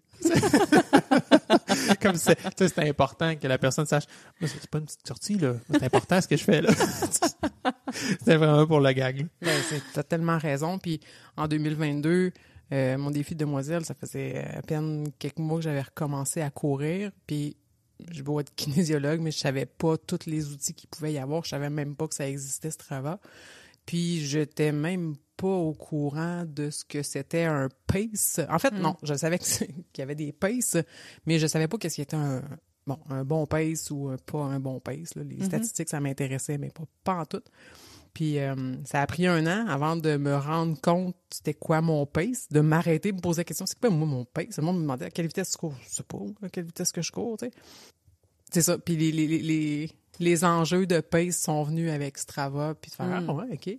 Telle personne court à telle vitesse, OK, moi je pourrais peut-être faire ça. Puis là, le test de VO2 max qui est venu me jouer un peu dans la tête, les interprétations qu'on a faites, puis tu serais capable de te pousser un petit peu plus, tu sais, si tu voulais, il y a peut-être un enjeu de mental là-dedans, puis de pousser, OK, fait que là, tu sais, me faire dire, ben, tu serais capable de plus. Comme, bon, il faudrait que je le fasse. Fait que oui, mais ces objectifs-là sont par rapport à ce que je me fais dire, puis à tout ce qu'il y a à l'extérieur de moi et non de ça part pas dans dedans. Là. Parce que oui, peut-être que tu serais capable de faire plus, mais as-tu envie de faire plus? Tu sais, il reste que c'est ça, puis de dire, j'ai pas envie de faire plus, tu sais, t'as le droit. Oui. T'as le droit de le dire, tu sais, puis de là, l'importance de... tu sais, il y a les stats, c'est des stats dans le fond, là, tout ça. Les stats, c'est bon. Tu sais, c'est pas mauvais. Les stats, c'est bon. C'est ça qui, je veux dire, les chiffres, c'est des chiffres, hein, ça règne sur tout ce qui se passe quasiment dans notre vie. Fait que des stats, c'est là. Là, ce qui est important, c'est est-ce que ça t'aide à te motiver ou ça te décourage? Si ça te décourage, ben là, t'as de quoi à travailler à l'intérieur de toi. Et là, tu sais, l'interprétation, puis comme je disais tantôt, on a des objectifs, mais c'est des stats, c'est combien qu'on parle avec des clients, puis comment ça se passe, etc. Ouais. Puis on a des objectifs, mais les objectifs, à chaque mois, ils me découragent pas. C'est comme, OK, c'est ça l'objectif, je l'ai déjà fait, je suis capable de le faire, mais l'objectif est tout le temps, une petite affaire plus haut parce qu'on vise la progression. Quand je m'en occupe tellement pas que des fois, on dépasse notre objectif puis on s'en rend même pas compte. Fait qu'il faut se détacher du résultat. Fait qu'on peut se servir des stats pour se motiver, se fixer un objectif, de dire, OK, je pourrais l'essayer, mais on se détache du résultat, par exemple, parce que ça se peut que j'y arrive pas. Puis, de là, l'importance aussi d'aller chercher le why. Tu sais, le fameux why, là. Des fois qu'on entend parler partout. Le fameux why. Faut qu'il soit pas ce que tu penses que la société a le goût d'entendre ou veut entendre. Faut que ça soit au fond de toi vraiment profond. C'est quoi ton why? Sinon, quand il y a des pertes de motivation ou que justement il arrive quelque chose ou peu importe, faut que tu te rattaches à ton why de faire OK, t'as peu. Pourquoi je cours? Je cours pas pour faire 42 km, là. Pas pour ça que vous courez, là. Vous courez pour d'autres choses, là. Ouais. Fait que parce que le 42 km, s'il n'y a pas lieu, ça va être plate. C'est épouvantable s'entraîner pour autant de kilomètres, puis là, l'événement n'a pas lieu, ou que tu te blesses, tu fais comme « What the fuck, le temps que j'ai perdu, puis l'énergie, puis l'argent. » Mais, qu'est-ce que tu as gagné? Oui, c'est ça. C'est pour ça, c'était super important ce que tu dis comme point, là, parce que tu te fies juste là-dessus. Exact. Ça, là, tu te démolis, c'est mortel, là. Ben oui, exact. Fait que le why est ultra important. C'est ça. Puis plus c'est intrinsèque, plus ça a de la force. Puis c'est là où les réseaux sociaux, justement, amènent des objectifs très extrinsèques. Je veux le montrer, je veux qu'ils voient que. Je veux pas montrer mes sorties de marde, justement, parce que là, les gens vont me juger. Ouais, absolument. Qu'est-ce que tu penses d'un objectif plus intangible? Dire, je veux courir. Moi, je veux juste avoir du plaisir en courant. Mon objectif, là, c'est d'avoir du plaisir. C'est-tu la philosophie de zénitude ultime ou finalement, je suis juste un peureux qui veut pas échouer? Hey, c'est bon comme question. Quand même, c'est très bon. Ben, ça dépend de ce que tu veux, le résultat final. Tu veux-tu progresser ou pas? Oui, parce que ça se peut que je veuille pas. Si tu veux pas progresser, fine, fais-le pour t'amuser. Puis c'est parfait. C'est un peu comme la danse. Quelqu'un qui veut pas nécessairement progresser va aller danser, mais il prendra pas le temps d'aller prendre des cours. Ou il prendra pas le temps de se pratiquer chez eux. Mais il va avoir du plaisir quand il va aller aux soirées parce qu'il va essayer sur le tas, puis pour lui, c'est correct. Mais il évoluera peut-être moins vite ou il n'y aura pas de progression. Puis là, c'est là où il dit, ben là, je voudrais être capable de danser telle danse, je voudrais être capable d'apprendre plus vite les danses, ben là, il va falloir que tu te pratiques, puis là, ça va demander une progression. Là, il y a un objectif qui embarque. Mais si tu veux pas progresser, puis tu veux le faire que par le plaisir, ben fine, si c'est ça ton objectif, go for it. Mais il faut pas que tu te mentes à toi-même. Ah, voilà. C'est ça. C'est faut pas vraiment que tu te mentes ça à toi-même. Ça peut, mais... Ouais. Si c'est vraiment ça, c'est parfait. Mais des fois, c'est qu'on essaye de se sauver justement de la fameuse zone de confort, de pas avoir à sortir « Oh non, moi je le fais juste pour le fun ». Ouais, t'as peu, là. C'est-tu parce que t'as peur de les efforts que ça va demander ou ça va être quoi les responsabilités qui vont venir avec ça? C'est là le challenge aussi, là. Tu m'as envoyé un schéma Ouais. que j'ai vraiment aimé. Ouais. Je vais le décrire, mais on va le mettre quand même dans les notes d'épisode, là. On a un point de départ, se fixer des objectifs, puis l'autre point, c'est atteindre ces objectifs. Puis c'est marqué « ce qu'on croit ». Donc, c'est une ligne droite entre se fixer les objectifs puis les atteindre, mais que la réalité, puis là, on a comme une genre de, pas une spirale, là, mais des va-et-vient en haut, en bas, ça s'entrecroise, puis il y a plein de mots, là. J'aimerais ça. Parle-moi de ce schéma. Oui, je peux t'en parler absolument. Ben, je trouve que la meilleure façon de le faire, c'est avec un exemple concret. Mais là, voulez-vous que je le fasse avec un exemple de moi ou un exemple, Isa, peut-être toi, dans tes objectifs ou... Ben oui, on peut y aller encore avec le marathon. Fais ça. Ouais, donc. Ben ouais, j'ai envie qu'on fasse ça parce que, en fait, un objectif que tu as atteint, il faut aller chercher un objectif que tu as déjà atteint, mais le marathon n'est pas fait encore. Mettons, le défi de la tortue. Ouais. Dis-moi donc, c'était quoi, mettons, Dans le fond, pour que je comprenne le c'est concept. un 12 heures de course. On est en équipe de 4, puis il faut qu'on parcourt le plus de kilomètres possible. OK. Puis ça se fait comme par intervalle, fait qu'on partait courir à peu près une quinzaine de minutes, puis après ça, on avait 45 minutes pour se reposer. Mais l'idée, c'était de courir quand même assez vite, vu qu'on courait pas trop longtemps. Puis j'ai pas l'habitude de courir rapidement, fait que j'avais quand même... On avait discuté, c'est comme, OK, à quelle vitesse je cours, tu sais. Puis là, ben il a fallu fixer un objectif. OK. Qui était vitesse. On avait dit que je partais à 5 minutes du kilomètre, me semble. Puis que c'est ça au départ. Puis il s'est avéré que c'était trop rapide. T'as peu. OK. Ouais. Fait que là, au départ, ce que vous avez fixé, c'est 5 km. 5 minutes, 5 la minutes vitesse. du kilomètre. Ouais. OK, parfait. Un coup que tu as eu fixé ça, c'était quand que tu as fixé ça? Mettons, 2 jours avant, une semaine avant? Ah ouais, 2 jours avant. Là. OK. Qu'est-ce qui est arrivé après que tu t'aies fixé cet objectif-là? Qu'est-ce qui est arrivé? Ouais. Le jour de la course Non, ou les journées? Entre la fixation d'objectif puis le jour de la course. Là, je me suis reposé la question quelques fois. Fait qu'on pourrait dire que j'ai un petit peu douté. Tu t'es questionné sur l'objectif que tu t'es Ben, je me suis questionné. Ben oui, c'est ça. Ben oui, c'est la première. C'est le premier point. C'est drôle parce que pour vrai, j'ai pas tant regardé les mots. Ouais, je me suis vraiment questionné. Fait que tu t'es remis en question, Ouais. puis finalement, tu as dit, OK, go, je pars. Ouais. J'y vais, puis je le fais de même. Au pire, je vais l'essayer. OK, Ouais, excellent. ça donne. Là, il y a des chances d'échouer qui arrivent. Oui. Il y a des chances qui sont là d'échouer, des chances de devoir recommencer. Mais là, t'as pas pratiqué ça. Fait que, tu sais, t'as pas pu le mettre à l'essai, mettons. Fait que échouer, recommencer, on va le passer. T'as tombé dans les doutes. Ben, pas tant que ça, parce qu'en fait, je partais pour mon premier relais de OK. 15 minutes. J'essaye à 5 minutes du kilomètre. Ah, OK. Puis là, ben, ça n'a pas marché. OK. Fait qu'on a eu un échec. On a eu un échec. Oh, échec et mat. Ouais. OK. OK. Fait qu'on est rendu à échouer. Fait qu'est-ce que t'as fait la fois d'après? Ben, je suis partie un peu moins vite. Ah ah! Mais t'as recommencé. Oui. T'as Ça, pas c'est- abandonné. Non. C'était pas possible. T'as recommencé. OK. Excellent. Plus facile en équipe. Peut-être les autres. On avait 3 paires de yeux qui te regardaient. Non, je pense que tu vas y aller. Mais là, avant que tu repartes, Oui. tu t'es re-questionné. Je me suis re-questionné. Tu t'es re-questionné à savoir comment, à quelle pace je pars, puis quelle pace je fais ça. Oui. OK. Fait que là, tu t'es fixé un pace. Est-ce que tu l'as réussi, cette pace-là? L'as-tu maintenu ou il aura fallu que tu fasses un recalcul en cours?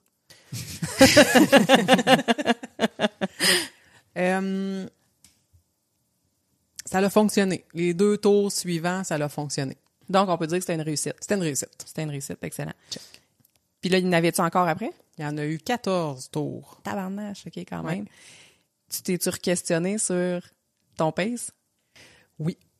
Parce que là, il y a une fatigue qui s'installait. À chaque tour, c'était tough, là. Puis, moi, physiquement, j'ai... Parce que Je m'en viens recommencé fatiguée. à chaque Ben, fois. c'est là. ça, mettons, le 3e tour, c'est comme il en reste au minimum... C'était au minimum 12 tours, là, qu'on s'était dit. Parce que c'est 12 heures, puis c'est un tour une fois. On y allait une fois par heure. Ouais. Fait que oui, je me re-questionnais encore. Puis j'ai essayé d'autres affaires aussi entre, mettons, le 3e puis le OK. 10e tour, mettons.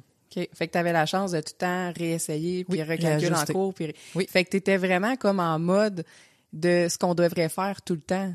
Quand on se fixe un objectif, on l'essaye, puis on réajuste. On essaye, puis on réajuste. C'est un peu tout le temps ça. Si tu l'essayes, tu le réussis, ben tu réajustes. Mais si tu l'essayes puis tu réussis pas, tu réajustes aussi. En bas, ouais. Tu sais, c'est comme je disais tantôt, la checklist.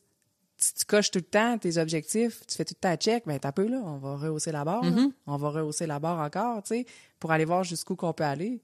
Fait que c'est ça que t'as fait, dans le fond. Fait que l'échec est le fun un peu, mettons. Mais c'est un apprentissage. Ah ouais. Tu sais, oui, on échoue. Oui, le terme, c'est échouer, là, de pas réussir quelque chose. Le contraire, c'est échouer. Mais de le voir comme un apprentissage, ça change tout le beat. Puis t'as appris à te connaître là-dedans aussi, là. Puis t'as hâte à la prochaine fois que tu vas le faire, plutôt que de taper sa tête et de dire, c'est de la merde, moi, j'ai fini de courir, je refais plus ça. Tu fais juste, hey, c'est quand la prochaine course, je vais essayer telle affaire, ça va peut-être être plus réaliste. Puis là, je vais faire un autre check sur ma liste, mettons. Ben oui, exact. Puis, fait que t'as constamment eu à te jouer dans le doute, dans le questionnement, dans échouer, recalculer en cours, se fixer des objectifs, pour au final, là, ton défi de la tortue, là, t'as-tu atteint ton objectif? C'était quoi mon objectif, hein? Tu sais, je veux bien le pace, là, mais en fait, non, parce qu'à un moment donné, j'ai cassé. Mettons, on prend le pace, là. Ouais. J'ai cassé, puis ça y allait plus pantoute, là. Je suis passée de 5,30 à 7,30 du kilomètre, là. Mais pourquoi tu le faisais, ce défi-là? Il y avait une motivation? C'était pas pour le pace. Non, pas pantoute, là. Non. C'était un objectif dans le défi. Okay. Mais à la base, c'était juste de réaliser le défi de 12 heures de course puis participer au même titre que les autres membres de mon équipe, là. Contribuer à l'équipe. C'était ça l'objectif. Il y avait une notion, je pense, c'est ça, d'endurance, de vivre la journée au complet, tu sais, de pas abandonner en chemin, mais tu étais en retour de blessure aussi, là, d'une entorse à la cheville. Là, ça va-tu tenir 12 heures, cette histoire-là? Là? Ouais. Fait que ton objectif, tu sais, on dit atteindre ses objectifs. Je veux dire, oui, au final, tu avais un objectif, mettons, de faire un pace ou peu importe, mais je veux dire, l'objectif au final de cette course-là, c'est de la faire. Ouais. C'est d'être là, puis de la faire, puis de participer, de contribuer. Puis donner mon 100%, d'avoir l'impression d'avoir tout donné à la fin de la course. C'était super important. Fait que tu as atteint tes objectifs. Oui. Peut-être pas exact. Tu as atteint des objectifs. Tu n'as peut-être pas atteint tous tes objectifs, mais tu as atteint des objectifs à travers ça. Mais tu as été en recalcul en cours, en réajustement. J'aime ça. Recalcul en cours. Tu as été en réajustement à chaque fois. Puis ça, c'est une force à développer parce que c'est pas une ligne droite. Non, c'est jamais une ligne droite. N'est jamais vu, en tout cas. Puis on en parlait ensemble récemment. Moi, j'aime beaucoup guider des athlètes pour un événement, par exemple, avec des splits négatifs. C'est-à-dire que plutôt que partir sur le temps fixe où tu veux faire, partir ta course au pace cible puis de le tenir tout le long, étale-les. Pars un petit peu plus lent, okay? Puis révise-toi à peu près au quart de ta course, à la demi, aux trois quarts. Si ça va bien, t'accélères, puis tu as du jeu, tu as une marge de manœuvre, puis tu vas atteindre ton objectif quand même. Parce que c'est quand même plus facile d'avoir ce confort-là devant, puis ce jeu-là, cette décision-là que tu peux prendre, que de partir justement ben trop vite, puis de te relever. Là. En entraînement, je suis d'accord sur « OK, je vais vivre l'échec, je vais vivre l'apprentissage ». Pendant l'événement, c'est un do or die, c'est aujourd'hui. Fait que de se donner ce jeu-là, puis justement, OK, je me réévalue là, sur un demi, mettons. J'ai fait 5 kilos. Hey, ça va bien, je suis confort, c'est beau. Je vais pousser un peu plus, Il y avait une côte dans le parcours, je ne l'avais pas vu venir. Hey, tant mieux, je m'étais gardé de jeu.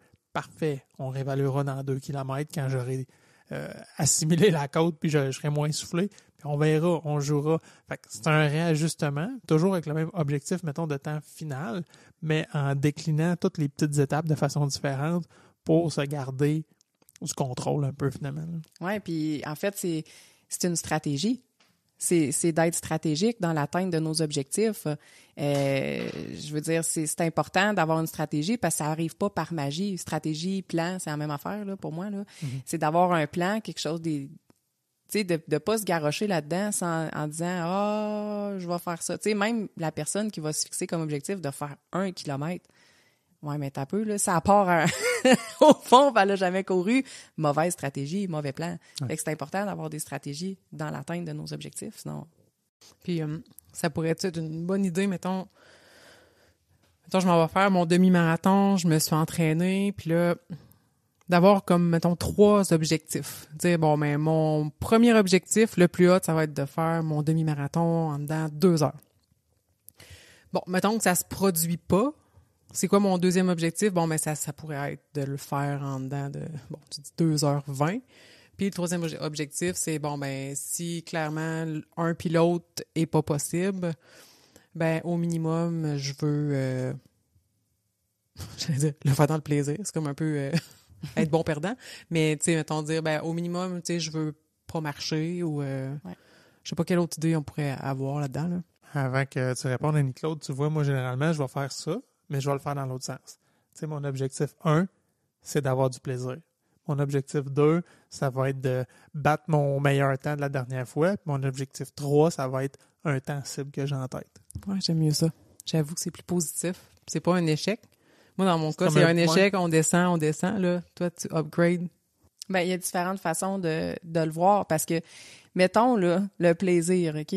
Mettons que il pleut, il fait fret, tu te fais mal, t'as plus de plaisir, là. Comment que tu vas le vivre? Ça va être tough. Ouais, c'est ça. Faut que le plaisir est beaucoup dans le parcours parce que c'est ça qui nous permet de nous rendre à l'événement. Dans votre cas, c'est un événement, puis il faut que tu aies du plaisir à faire ce parcours-là. Le plaisir, ça se peut qu'il n'y en ait pas, là. Ouais. Ça se peut C'est qu'il comme n'y en la ait pas. motivation. C'est la réaction après de comment on réagit à notre réussite ou à notre échec. Et là, la grosse différence. Dans l'idée des scénarios, moi, je voyais plus comme un scénario pessimiste, réaliste et optimiste. Ben oui, toi. Oui, c'est fou, moi, les liens, tout est dans tout. Non, mais c'est de même, dans le fond. Fait que, tu le sais un peu que qu'est-ce que tu peux faire qui va être confortable, qui va être correct. Fait que ça, c'est ton scénario réaliste. Mettons, tu l'as déjà fait. Tu dis, bon, ça, j'ai déjà fait, je sais que je suis capable de le faire, c'est mon réaliste. Bon, OK, mon pessimiste, ça serait quoi? Puis mon optimiste, ça serait quoi? Puis, mettons, ça serait quoi? Ben, je sais Un pas, moi. pessimiste, ça serait quoi, Bill? Je sais pas. Tu sais, je peux te faire un parallèle. Oui, vas-y. Mettons, là, c'est pas avec la course encore, mais aux ventes, OK? Mettons, moi, mon objectif, il y a eu quelques temps, c'était 25 nouveaux clients. Mais pour avoir un bonus, c'était 25. Et si j'atteignais, puis il était réaliste. Okay? C'était le scénario réaliste. Mon pessimiste, c'était mon minimum. Qu'est-ce que je sais que je suis capable de faire? OK. Fait que ça, avec ça, tu sais, j'ai une paye qui me permet de répondre à tous mes besoins puis, tu sais, de bien vivre. C'est comme mon salaire minimum moyen, genre. Le réaliste était avec un bonus et l'optimiste, c'était le bonus x2, genre. C'était un gros bonus. Il était très optimiste. Le scénario, tu sais, c'est clair, il me motivait. Il me décourageait pas. Il était gros, mais il me décourageait pas parce que je me disais, hey, écoute, si on arrive là, c'est comme extraordinaire parce qu'en plus de changer des vies, je change la mienne aussi en même temps. On s'entend? Fait que ça a comme un double impact, mais finalement, je l'ai pas atteint, celui-là. Le optimiste, mais j'ai atteint le réaliste quand même, qui a été un bon bonus. Là-dedans, ben, la motivation était là, pareil. Puis même si j'ai pas atteint l'optimisme, j'étais contente, pareil, d'atteindre mon réaliste que j'étais. Okay? Mais c'est sûr que j'aurais aimé mieux avoir l'optimisme, c'est sûr et certain. Fait qu'il y a une motivation derrière ça. Puis si j'avais eu mon pessimisme, ben, j'aurais pas été malheureuse. Je veux dire, c'est correct, puis j'ai quand même atteint mon objectif minimum qui est important d'être là. Puis l'important dans tout ça, c'est j'ai-tu tout donné? Oui, OK, parfait. C'est ça qui est important. Ça se peut que j'aie pas eu du plaisir à tous les jours, là. Ça se peut que là-dedans, il y a eu des enfants malades, que moi, j'ai été malade, qu'il y ait toutes sortes d'affaires qui se soient passées. Ça se peut que j'aie pas toujours eu du plaisir. Mais au final, l'objectif était là. Il était là pareil. Fait que c'est là la passe du plaisir. Il faut que ça soit dans le parcours. Ouais. C'est pas un objectif. Ouais, c'est ça. C'est pas un objectif en soi. Ouais. Puis l'aspect pessimiste de ton objectif, c'est pas quelque chose de poche. C'est pas un échec. Non. C'est juste comme des niveaux, là, finalement. Exact. Là. Absolument. Ouais. Puis, tu sais, le plaisir, en fait, est une attitude à avoir que des fois, ben, Carly, elle fait pas là. Il est pas là. Ça arrive. Pas aujourd'hui. Mais les conditions sont pas rassemblées, mais tu as raison, tu peux rester dans le plaisir pareil ou au minimum dans l'acceptation. Le confort. Oui, c'est ça. T'sais. D'accepter la situation, de pas avoir une attitude de marde, mais ça se peut que tu n'aies pas de plaisir. Ouais. Ça se peut. Mais c'est de jouer sur son mindset de feu. Ouais. Un mindset de feu. Fait que là, Isa, ça va être quoi tes objectifs? Optimiste, réaliste, pessimiste? Je sais pas, faut vraiment que je réfléchisse. Pour vrai, j'ai du travail à faire là-dessus. Tu nous en reparleras. On va s'en reparler. Je note. Mais en fait, j'avais pris l'objectif que tu me suggérais. Parce que tu m'as demandé la question, c'est quoi ton objectif? Je t'ai dit 25. Non, c'est pas ça que je veux savoir. C'est là, les prochaines semaines, tu vas courir. J'ai pris lui que tu m'as proposé, mais peut-être que c'est pas réaliste. Ou c'est peut-être pas assez optimiste. Ou c'est peut-être mon pessimiste. Je pense Devrait pas travailler plus haut que moi. Tu sais, je pense que dans le cas du marathon, en ce moment, ton objectif, c'est de faire le marathon. Oui, de ne pas avoir peur du marathon. C'est ça mon objectif à court terme. En soi, c'est de le faire, tu sais. Ouais. Puis après ça, là, tu as décortiqué ton objectif en plusieurs étapes. C'est quand? 25 mai 2025. 25 mai, qui est dans genre, ouais, quand même, OK. 7-8 mois, mettons. Ouais.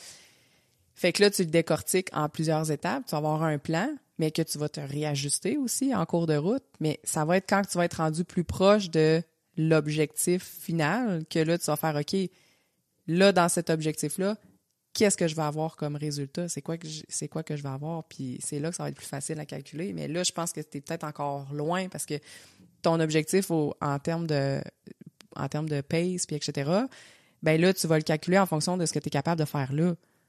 Ouais. Ou de ce que tu as déjà fait, mais dans 6 mois, tu vas être ailleurs, capable de... là. Ben oui, Mm-hmm. exactement. Puis souvent, c'est ça l'erreur qu'on fait, puis on arrive on croit pas en nos capacités parce qu'on se dit, ben non, la personne que j'étais, elle faisait pas ça. Ouais. Mais là, avec l'entraînement puis tout le cheminement, on va être capable de le faire. Mais là c'est dur d'y croire. Fait que c'est de là d'avoir un why qui est fort pour le rendre réel, tu sais, puis de continuer malgré la motivation des fois qui sera peut-être pas là. Jusqu'à maintenant, on a vraiment fait des beaux parallèles. Là. Même, tu sais, quand tu fais tes exemples puis que c'est en lien avec ton quotidien, que ça n'a aucunement rapport avec la course, c'est vraiment pertinent. Fait que j'ai envie de te poser la question. J'ai envie de te demander, quand tes clients t'appellent, sont dans quel mindset? J'imagine c'est parce qu'ils ont un besoin, ils ont un manque ou quelque chose à atteindre. Ils sont dans quel mindset? Puis toi, tu veux les amener où? C'est intéressant. Bonne question. En fait, il y a beaucoup de réponses à ça parce qu'on a différents types de clientèle. C'est ça. Donc, il y en a qui arrivent avec un mindset que ça va pas en tout. Il y en a qui vont pas bien, qui sont perdus, une perte de sens, qui savent plus trop où ils s'en vont, qui ont pas de vision. Tu sais, moi, je les appelle, je le dis souvent, puis à chaque fois que je le dis, ils font comme « Ah ouais, c'est tellement ça ». Un espèce de brouillard. Ils sont dans un gros brouillard de « je sais pas trop où est-ce que je m'en vais ». Puis tu sais, je compare souvent quand on est en auto, puis tu tombes dans une espèce de gros brouillard, t'es comme « fuck, qu'est-ce que je fais ?» Je crisse les breaks, j'allume les lumières, je mets les phares brumeux, peu importe, je me tasse sur le côté, je mets les 4 flashs, on ne sait plus quoi faire. On fait un peu ce qu'on pense. T'sais. Puis c'est pas toujours la bonne façon. Fait qu'il y a des gens qui arrivent qui sont vraiment dans un gros brouillard. Il y en a qui arrivent que ils ont déjà, tu sais, ça va. Ils ont une vie, tu sais, je compare un peu, mettons, à vous autres. Je veux dire, vous avez votre travail, ça va bien au niveau quand même personnel, au niveau professionnel, etc., ça va, mais vous voulez plus. Là, je les nomme un peu les... je suis pas malheureuse, mais je suis pas heureuse non plus, à 100%, tu sais. Fait qu'ils sont pas dans la merde, mais tu sais, ils connaissent pas où est-ce qu'ils peuvent aller. Puis là, un coup qu'ils tombent dans la zone où ils peuvent aller justement, où ils peuvent être encore plus heureuses, ils font « Crème, pourquoi je suis restée là pendant si longtemps? J'étais pas malheureuse, mais j'étais pas comme je suis là aujourd'hui, tu sais. » Fait qu'il y a ceux-là qui ont ça. Puis, ben là, il y en a de tous les types, vraiment. Mais je te dirais que le point commun de ces personnes-là, c'est vraiment d'aller travailler au niveau de leur confiance en eux, leur estime personnelle qu'on parlait tantôt sur la valeur qu'ils s'accordent. C'est beaucoup ça. Puis la communication. Il y a beaucoup d'enjeux de communication. Souvent, tu sais, il y en a qui vont travailler beaucoup, mettons, la communication. Alors, je vais devenir le meilleur communicateur au monde, puis je vais communiquer, puis je vais être super bon, puis etc. Mais ils n'ont pas de confiance en eux, pas d'estime. Fait qu'ils sont pas capables de communiquer. Pourquoi je parlerais, pourquoi je dirais mon opinion, c'est quoi qu'elle vaut, tu sais, pourquoi je suis qui, moi, pour dire ça, tu sais. Fait que c'est vraiment, ça part beaucoup de la confiance en soi puis de l'estime de soi. Fait qu'avant de travailler quoi que ce soit la course, que ce soit parce que tu veux devenir un communicateur, que ce soit parce que tu veux être un meilleur vendeur ou une meilleure mère, Mm-hmm. au final, ce que ça prend, c'est de travailler l'estime, puis de travailler la confiance en soi, puis croire en sa valeur. Absolument. C'est la base. Ouais, puis par contre, peu importe le type de personne, que ce soit dans ta clientèle ou que ce soit, mettons, un coureur qui va solliciter un coach, dans tous les cas, il y a quand même une étincelle qui existe, que la personne veut s'améliorer, veut changer. Ouais. Tu sais, on part pas, j'irai pas dans la rue dire hey, viens, je vais te coacher. Non, c'est parce que la personne est quand même dans une démarche puis qu'elle a envie. Mais de c'est ça. encore drôle, par contre, parce qu'il y en a qui arrivent, puis là, on leur parle, puis là, on demande à quel point c'est important pour toi d'atteindre tes objectifs, puis de travailler en ce sens-là. Ah, ben, je sais pas trop, là, parce que puis là, c'est pas tout à fait clair. Tu sais, c'est comme, ça a pas de l'air si important que ça, dans le fond. OK. Puis là, Bon. quand vient le temps de l'engagement, c'est comme, ah, ben là, je vais y penser, là, j'ai peut-être pas tant le temps, tu sais, les enfants, le travail, etc. OK, mais c'est quand tu vas le faire? C'est- Ouais. T'sais. Un genre de mon ami l'a fait puis ça l'a changé, fait que je vais aller voir. Mais ça me tente pas. Exact. tant. Il y a les curieux aussi, là. Ah, c'est Il y a ça. les curieux, puis ceux que quand ils se rendent compte pas de l'implication que ça demande, mais quand ils réalisent que, OK, quand tu vas débuter cette démarche-là, nécessairement, ça va t'amener des challenges. On va travailler des choses qui vont peut-être te rendre inconfortable, mais là, ils réalisent ça, là. Puis là, ils font comme, wow, OK, t'as peu, j'aurais pas le choix de me mettre le nez dans mon caca, là. Fait que là, des fois, ils choquent.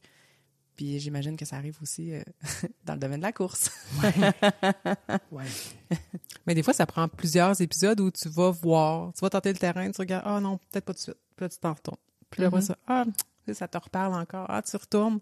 Puis à chaque fois que tu es allé, ça fait 10 fois que tu reprends de l'information, tu regardes comment ça coûte, j'ai-tu le budget pour ça. Tu sais, il y a un travail qui se fait quand même, il y a un Ça fait chemin son qui se cheminement. fait quand même, puis Ben oui.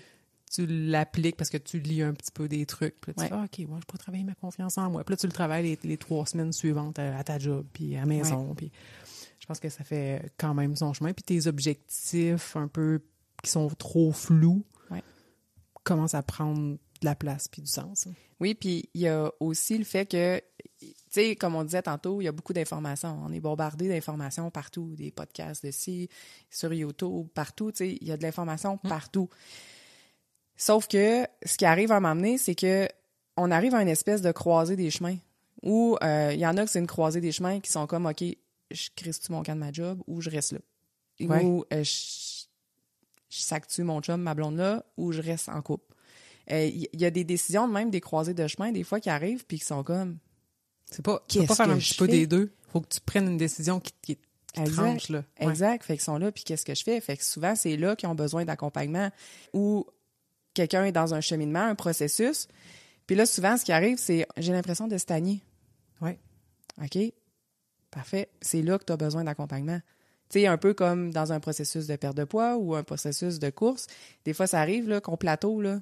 Puis là, tu fais voyons, tu sais. Puis là, tu cherches des solutions par toi-même, tout ça. OK, t'as peu, là. Fait que là, tu prends quelqu'un, un coach, là, qui est bon pour ça, là, qui est formé pour ça. Puis là, il va te poser des questions, il va analyser tes résultats, tes stats, il va tout te poser plein de questions, mais il va mettre le doigt sur le bobo, il va dire c'est ça qui fait que tu plateaux. Puis là, il va t'accompagner là-dedans. Puis là, tu vas voir une autre évolution. Mais de toujours croire que tu peux régler tout par toi-même, je pense que c'est de se tirer dans le pied, là. Puis à quel point il faut s'abandonner? Tu sais, parce que si j'ai atteint un plateau, c'est que mes solutions n'ont pas fonctionné. Fait qu'il faut comme j'ouvre à quelqu'un puis dire, ben, c'est un peu dis-moi quoi faire. Ou c'est un processus qui se Ben, c'est de travaille à faire deux. confiance, oui. Puis c'est sûr que ça prend une ouverture parce que, je veux dire, moi, quand je parle avec les clients ils me confient des affaires des fois qu'ils n'ont jamais dit à personne. Fait que c'est sûr qu'il y a le travail du coach, mais il y a mon travail aussi, moi, quand je t'en appelle avec eux, je suis pas coach, moi, là, mais quand je t'en appelle avec eux, c'est de développer un lien de confiance rapidement.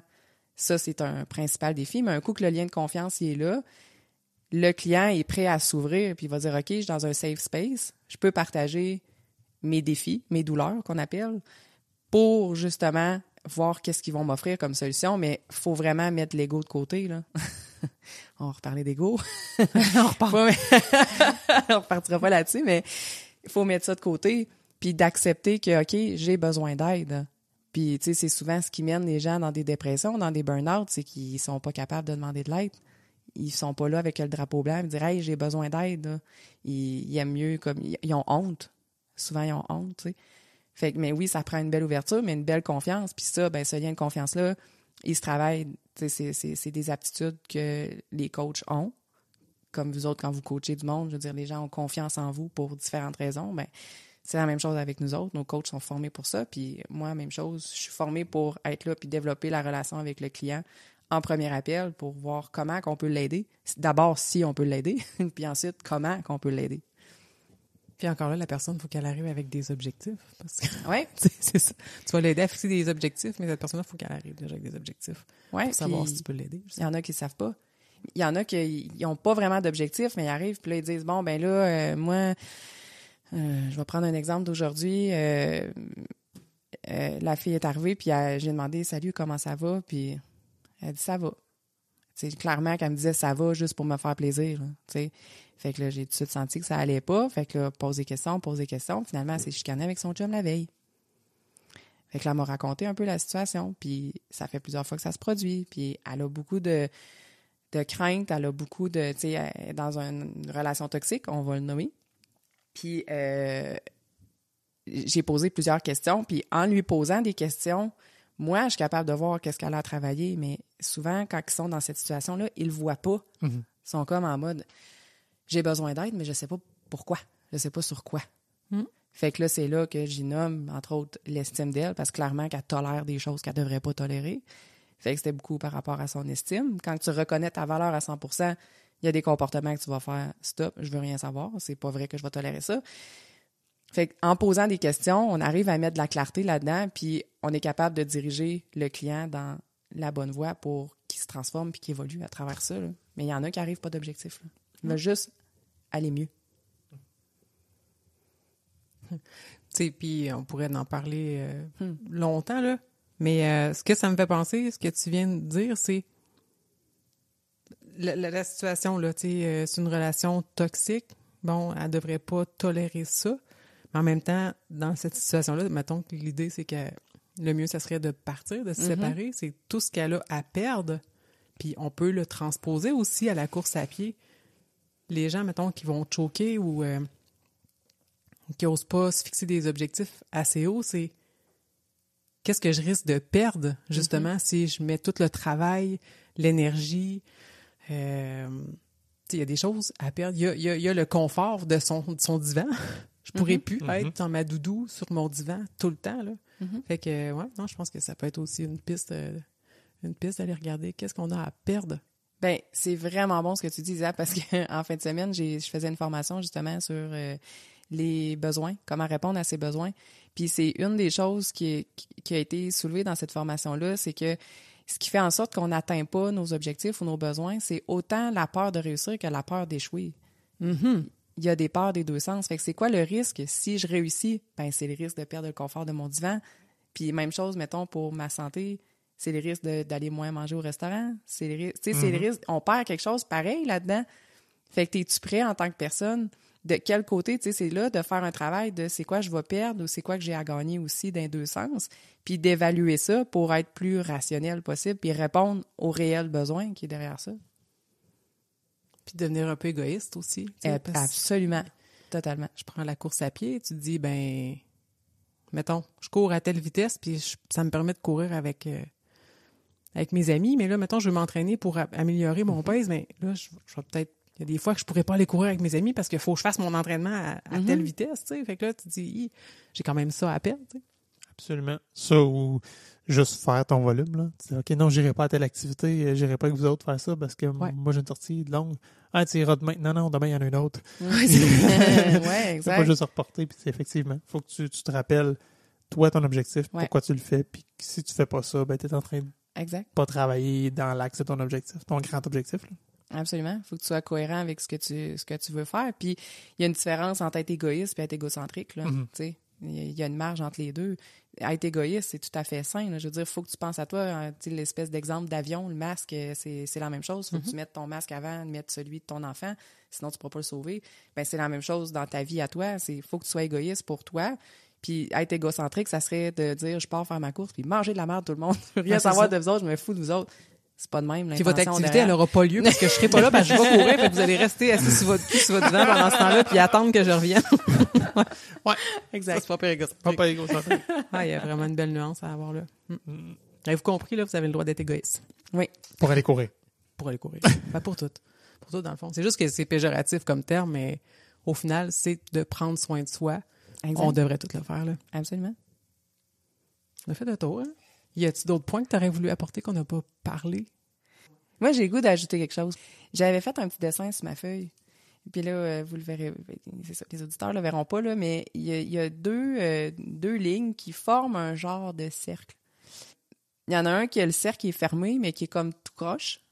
Il y a des lignes dedans, des curves, mais le cercle est complet. Comme en forme de nuage, mettons. Oui, exactement. Puis l'autre, la ligne est parfaite. On va dire qu'elle est parfaite, OK? La ligne est bien droite, mais le cercle n'est pas fermé. Il y a encore une ouverture. Puis ça me fait penser au demi-marathon que tu as fait à Boston. Mm-hmm. Ça me fait penser à ça, la différence entre la progression et la perfection. OK. Ton demi-marathon, ouais, tu vas le faire ton marathon, j'arrête pas de dire marathon. Ton demi-marathon, tu l'as fait. Était-tu parfait? Il a fallu que tu arrêtes, c'est ça, hein, on sait les détails, il fallait que tu cherché tu t'es mis des bas dans les mains, genre, c'était vraiment pas parfait, là. Mais tu l'as-tu complété? Oui. Oui.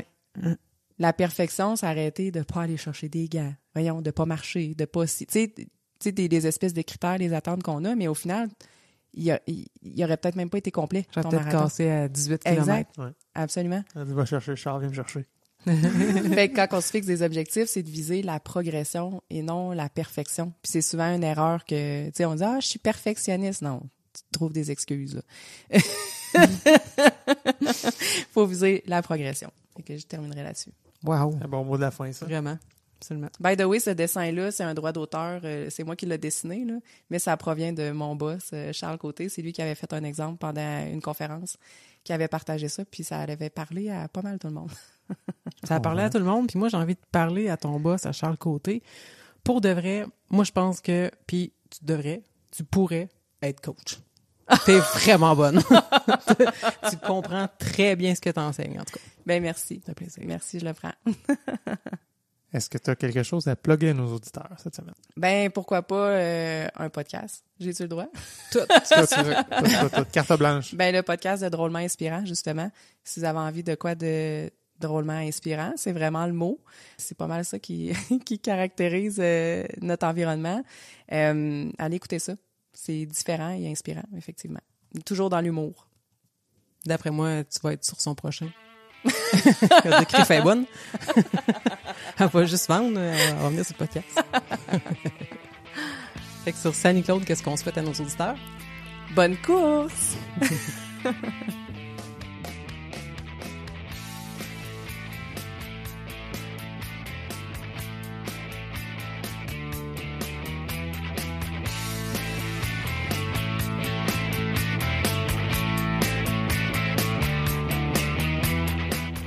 Ici Coach Frank. Avant de vous quitter, si vous avez aimé cet épisode, une bonne façon de nous aider, c'est de partager cet épisode avec un ami.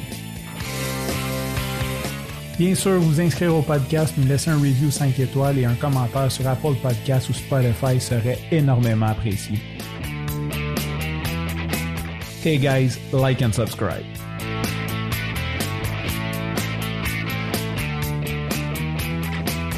Là, moi, je regarde ton chandail, Bill. Puis le nom de ton podcast aussi. Pourquoi .io? Ça veut dire incidence orbitale.